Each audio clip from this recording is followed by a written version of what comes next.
Chrome not working, Windows 10. Take 4. Hi guys, Ron. Take tips, take stuff. How's it going?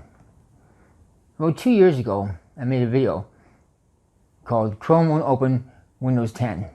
Very, very successful video. Lots of views, lots of comments. And it's a fix for Chrome not opening on Windows 10. And it worked for a lot of people. But for some people, it would not work. So I have some advice. Get rid of Chrome. It's that simple. Go to Firefox or Edge. I have 4 computers. 3 are running Chrome, no problem. The 4th one will not run Chrome. Nothing will work. It's dead in the water. So I'm using Firefox on that computer. So if you're having problems with Chrome and you can't solve them, just do yourself a favor. Get rid of it and get Edge or Firefox.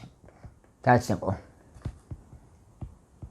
If you found this video helpful in any way, please give it a thumbs up, subscribe, and as always, thank you for watching.